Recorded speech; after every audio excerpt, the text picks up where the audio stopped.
तो आज हम बात करेंगे हीट थेरेपी के बारे में। अक्सर सभी लोग हीट थेरेपी का इस्तेमाल करते हैं, यानी हॉट वाटर बैग या मॉइस्ट हीटिंग पैक, और डॉक्टर्स भी ये अक्सर एडवाइस करते हैं।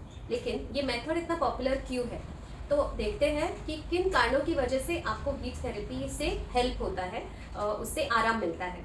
तो जब भी आप हीट थेरेपी करते हैं, यानी आपके स्किन पे कुछ गर्म चीज़ रखते हैं, उसके बाद स्किन का टेम्परेचर बढ़ जाता है, जिस वजह से जो अंदर के ब्लड वेसल्स है वो डायलेट हो जाते हैं। तो ब्लड सर्कुलेशन बढ़ता है, यानी रक्त प्रभाव उन टिश्यूज़ को ज़्यादा मिलता है, जिससे उनको ऑक्सीजन, न्यूट्रिएंट्स और एंटीबॉडीज़ का सप्लाई मिलता है, जिससे आपका हीलिंग फास्ट होता है, पेन कम होता है और उस एरियाज़ के टिश्यूज़ भी रिलैक्स हो जाते हैं। इसमें आपका पेन गेट मैकेनिज्म भी काम करता है, जहाँ पे आपके पेन फाइबर्स ब्लॉक हो जाते हैं, आपका पेन थ्रेशोल्ड बढ़ जाता है। उसी वजह से आपका पेन रिलीफ होता है और टिश्यूज़ को रिलैक्सेशन मिलता है। जब भी आपको मसल सोरनेस होता है, यानी आपने कोई एक्सर्शन किया है, अगर आपने मैराथन रनिंग किया है या जिम में वर्कआउट किया है, उसके बाद आपके मसल्स बहुत ही सोर हो जाते हैं, चलने में भी मुश्किल होती है। तो इन केसेस में जब आप हीट थेरेपी अप्लाई करते हैं तो उस जगह के टॉक्सिन्स जो है, फॉर एग्जांपल लैक्टिक एसिड जैसे टॉक्सिन्स, वो फ्लश आउट हो जाते हैं, यानी निकल जाते हैं ब्लड सर्कुलेशन बढ़ने की वजह से। तो इसी वजह से आपको आराम महसूस होता है और चलने में आपको आसानी हो जाती है।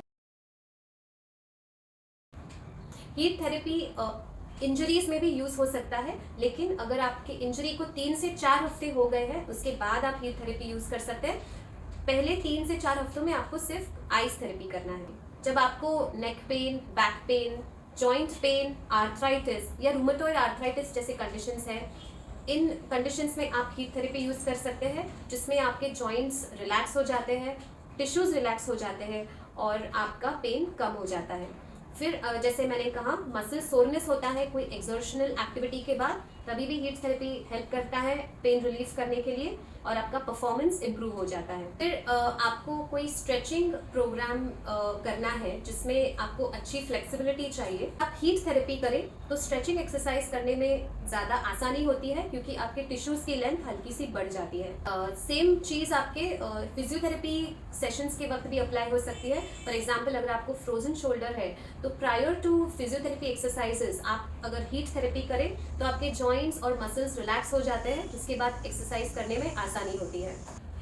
और लास्टली, अगर आपका फ्रैक्चर हुआ है तो उसके कुछ हफ्तों के बाद, फॉर एग्जांपल 8 to 10 वीक्स के बाद आप हीट थेरेपी कर सकते हैं। जब आपके फिजियोथेरेपी एक्सरसाइजेस चल रहे हैं तो अगर आप साथ में हीट थेरेपी करें तो आपका एक्सरसाइज सेशन स्मूथ होता है। तो इन सारी कंडीशंस में आप हीट थेरेपी यूज़ कर सकते हैं आपके डॉक्टर के सलाह के अनुसार।